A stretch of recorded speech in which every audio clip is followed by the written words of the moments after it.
March 28, 2018. Here is Milos Šarčev with Hidetada Yamagishi. We are in a home gym, Fit Nation gym here in Norva, California.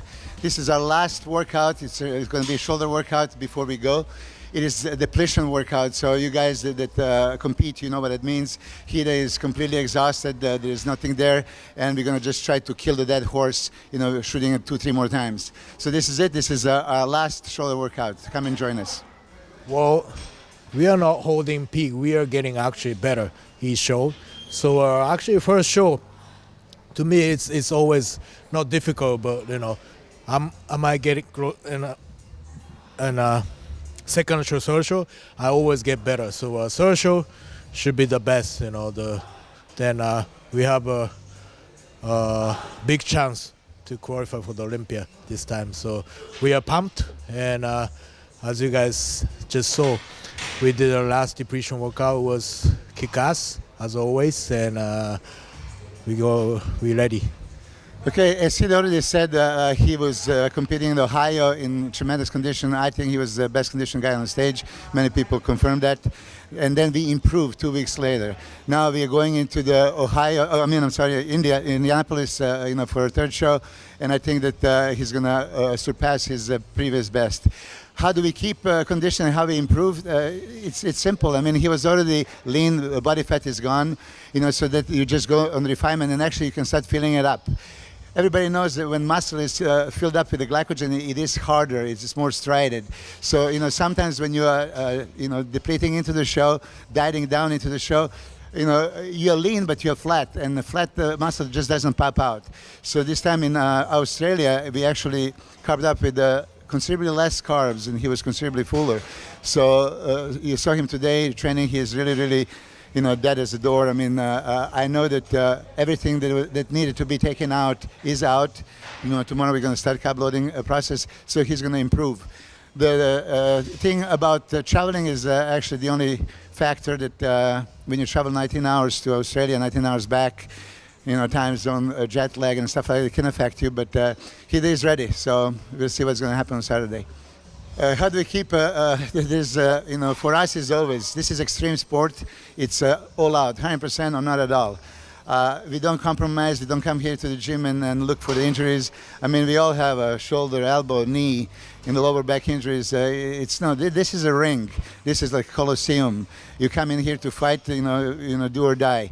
There is no, you know, such a thing at the professional level. We don't want to be surpassed by anybody.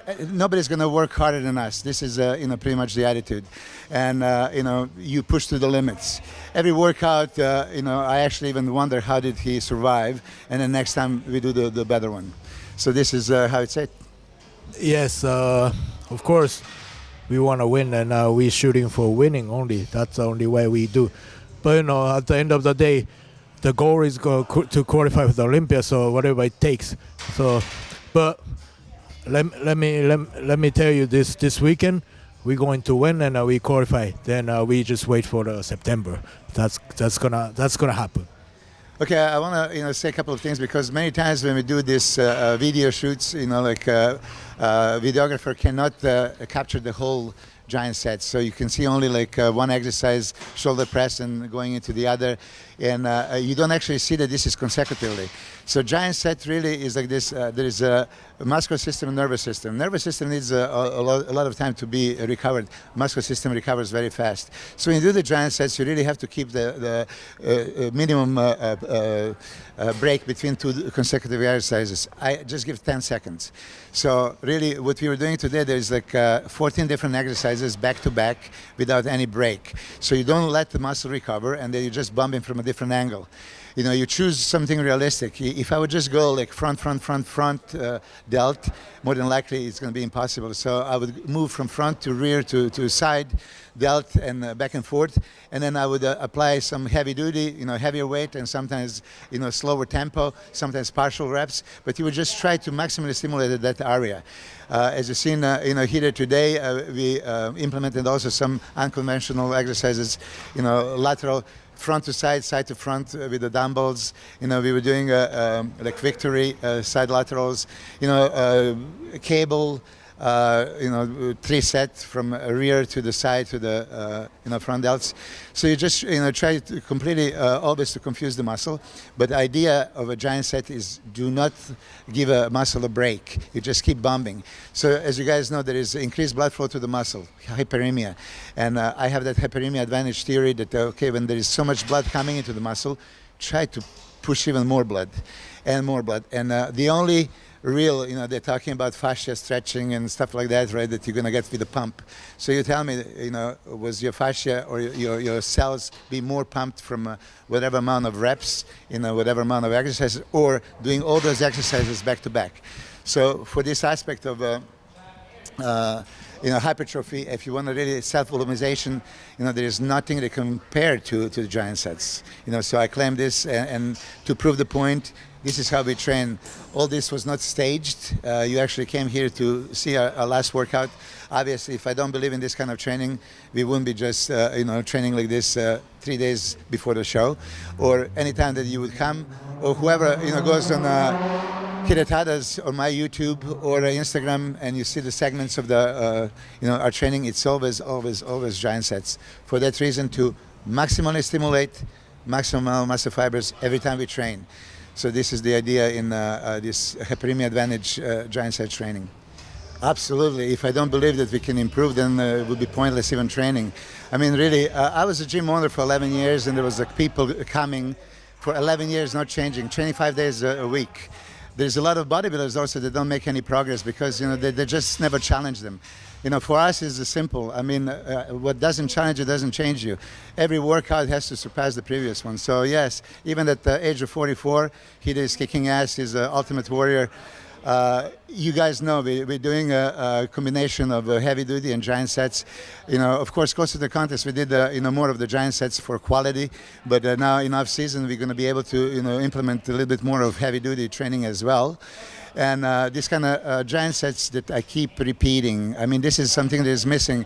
Many guys nowadays are just not polished. They're big, maybe get even hard, but there is not that striated look, separation needed, and look that we had back in the 90s. So can Hide improve? You bet your life. I mean, you've seen him improve since December until Ohio, from Ohio to Australia, and he's going to keep improving. We are not taking days off, just like that. I said yesterday in the interview, for Ron, I gave Hide 1 day off yesterday, as it was really necessary. And, that seldomly happened, really seldomly happened, which means we really pushed the body to the limit. I did this in my career. There was several times that I didn't schedule my day off, but I was so down and not able to function that, you have to listen to the body and, take a day off. But if there is a question, can he improve?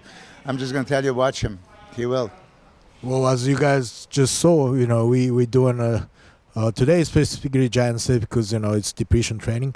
But like Miloš said, we combine, heavy traditional weight training, like pressing exercise, then giant set. Then a shoulder, to me, like kind of like calves, my shoulder has a lot of endurance. So I do need a lot of volume. So this kind of training suits me perfect. The best exercises for shoulders that we always do is always, for front delt, you have to do some overhead presses and raises. Now, I like to combine, different things. When you do overhead, you can do machine, you can do dumbbells, you can do barbells, you can do off the racks, you can change the tempo, you can slide them, as well. So I never try to repeat the same thing over and over. Close to the contest, when the idea is just to stimulate. Maybe you're going to go on the Smith machine a little bit more often, just for safety. Because when you're in a restricted calorie diet, you have to do that. But for front delt, absolutely you have to do those two movements: overhead presses and raises. Now, exercises that I never do. It's not like I don't suggest other people to do it, because I've just seen Kevin Levroni doing behind the neck presses with 4 plates like there was nothing. But I don't do it, and there is just physiologically it's not a good position, and many people can injure the shoulders. And one shoulder, start being problematic, you limit yourself in training just about everything else. So this is one exercise that I don't particularly recommend or do, but if it's not causing any problem, keep doing it. You're going to accomplish the same front delt stimulation with any overhead presses and isolate with the front raises. Front raises can also be with the cables, with the dumbbells, with the barbell, easy curl bars, anything like that. Now, side laterals, of course, everybody wants to have those kept out, wide, built round shoulders. So we always do usually drop sets. You can start very heavy and then descend and keep stimulating. We do sometimes descending, ascending, descending, back and forth. Hida did like 10 drops, back in Las Vegas when we trained. So, sky is the limit. Side laterals, absolutely, everybody do it, and try also to change the tempo. I like to do cables as well because cable prolong the eccentric move because it's not just like a dumbbell, you go against the gravity only. Cables are going to pull you all the way, so you have a further range of motion, which is extra stimulation. Remember always, muscle have to be maximally lengthened and then maximally shortened. So this is a very good way of doing it. Now, side delts on the machines, they're great side lateral machines, either with the pads or just with the handles. Of course, we like to do it. On the machine, you can be more creative. You can do like prolonged time under tension. Like every succeeding rep, you can prolong the tension for 1 second. So you start with 1 second on the first rep and finish like 10 on a 10th rep or 15 on the 15th rep. And finally, rear delts, anything bend over lateral raises, cables, dumbbells, or a machine. Those are the exercises that we always do. Remember, it's not just deltoid, it's, anterior, posterior. You have to do a front and a rear and a side delt.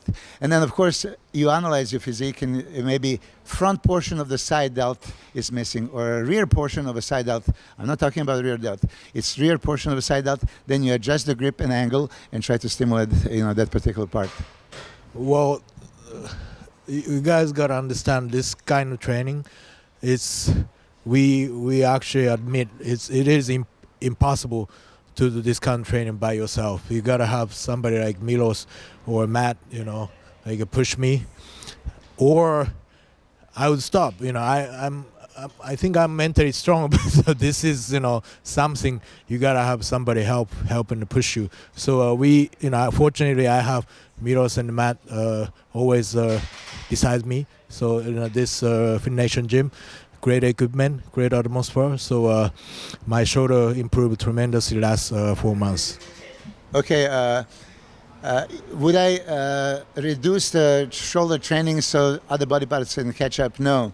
I'm all for a balance, I'm all for symmetry and all that stuff, but especially shoulders, that's a body part, freaky body part that everybody loves. I mean, everybody's talking about Kevin Leveroni's shoulder. It's you're never gonna be penalized for shoulders being too big. It's a muscle that everybody loves. I know the ladies like to see big shoulders in the men, and we all do. So I would never reduce the shoulder training. There are some other body parts maybe, but even that's questionable. Like let's say when somebody has a crazy developed legs, would I just tell him, okay, hold on a second, wait, let's make the balance? Or I would say like, well, Tom Platz, Paul DeMeo, Branch Warren and Mustafa Mohammed, having a crazy legs, I would never tell them, hey, back off, don't train them. Make them even freakier because for whatever reason, it's extreme sport and people like to see freaks. Even if it's a freak body part, I would never say back off. Well, the reason why I had to stop training Milos was because Milos was away, 7 years out of state. So that's the only reason why. Then he came back last Olympia. So to be honest with you, I thought that it would never happen. Then I'll be retired without Milos. That's what I saw. But Milos came back, and I was actually thinking about retiring. That's when Milos came back, and we started training. And you guys can see my body start responding again, and this is what I really never really expected. because I, like age and everything, I was little bit negative, But Milos changed everything, and now I'm alive, and I feel fresh, and of course we're gonna go for the Olympia 2018, then in the open class. So that's gonna happen, and we're gonna keep training, and we're gonna keep competing. Okay, guys, see you in Indiana, 3 days, and I wanna thank my sponsor, Gaspari Nutrition, Rich Gaspari and team, and Gasp, and all these guys supported me all these years. Then all the fans, especially my Japanese fans, thank you for supporting us. And you guys gonna see we are claiming #1 spot this weekend. See you there.